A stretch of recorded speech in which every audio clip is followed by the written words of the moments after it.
con cardiopatía congénita, poco llegan. ¿Por qué? Porque la cardiopatía congénita en comunicación interventricular se ve mucho en la infancia, se diagnostica mucho en la infancia, los soplos ayudan a alertar a los médicos de que tiene un problema, a veces no se sabe qué, pero tiene algo que sopla muy fuerte, y eso hace que se diagnostique, que se cierre en forma quirúrgica, y los pacientes que tienen repercusión hemodinámica habitualmente van a tener complicaciones y se van a morir. Entonces los adultos que llegan con una comunicación interventricular, habitualmente no hay que cerrarla, no hay indicaciones porque no tienen hipertensión pulmonar ni compromiso hemodinámico. Hemos observado en forma adquirida pacientes con comunicación interventricular postinfarto. De hecho, los hemos tratado en forma aguda durante el infarto y les hemos colocado Amplatzer. Estos pacientes ya han sido como puente quirúrgico. En la comunicación interventricular, la gran mayoría son perimembranosas y musculares, y los oclusores que se emplean tratan de cubrir las características anatómicas para un buen cierre.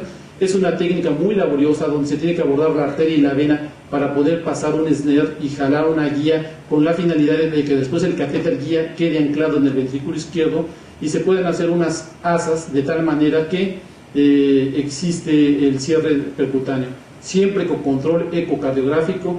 Y aquí les traigo el registro que existe más grande, el europeo multicéntrico, acerca de comunicación interventricular, lo que siempre ha sido motivo de discusión. Los adultos, un porcentaje pequeño de 329, 232 son congénitos, adultos cerca del 30%, los que han fallado, pero fíjense ustedes, en un seguimiento, la oclusión completa en C y B, 46%, al alta hospitalaria 71%, 88% ya tenían cierre a los 2 años y todos los que quedaron con fugas fueron triviales. Se fracasó en 14 pacientes, realmente fueron enviados a cirugía, y dentro de las complicaciones, lo que más llama la atención y lo que ha detenido para que esto siga avanzando son los bloqueos AB completos. Pero si nosotros analizamos las estadísticas de este gran grupo, solamente 11 pacientes, que representan el 3.9%, tienen bloqueo en esta entidad. Pacientes con CV perimembranosa, con muscular y pacientes quirúrgicos. ¿Qué pasa con estos pacientes? Generalmente tenían bloqueo transitorio 2, bloqueo permanente en 6, 2 fueron enviados a cirugías después de 3 semanas del bloqueo, se les quitó el Amplatzer, se recuperaron, pero en 4 pacientes se les colocó marcapaso definitivo con su Amplatzer y los pacientes estuvieron en perfectas condiciones. Para terminar, les presento el último caso. Es un caso de comunicación interventricular y persistencia de conducto arterioso.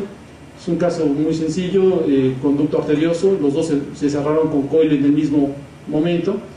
Del procedimiento, aquí se ve una comunicación interventricular muy pequeñita, de hecho les juro que muchos de ustedes no alcanzaron a verla, yo tampoco, pero les juro que ahí está. El conducto arterioso lo cerramos con un dispositivo de coil, y finalmente la comunicación interventricular la cerramos también con otro dispositivo de coil en los pacientes. El corazón es un órgano muy rencoroso, no tolera sobrecargas de presión ni sobrecargas de volumen, pocas ocasiones se recupera, tampoco tolera desamores, ¿verdad? Entonces hay que tener mucho cuidado con todo esto. Bien, para acabar las últimas diapositivas, tenemos que ponernos de acuerdo todos los que nos dedicamos a esto, a hacer lineamientos para poder establecer qué pacientes sí, qué pacientes no, basados no nada más en la experiencia ni en lo que dicen los cirujanos. Tenemos que hacer un trabajo en conjunto, no es una lucha de quién es el paciente. Tenemos que seleccionar, porque aquellos pacientes que seleccionemos nosotros podemos darles buenos lineamientos con niveles de evidencia y poder darles un buen resultado.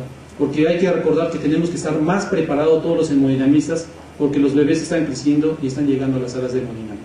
Gracias.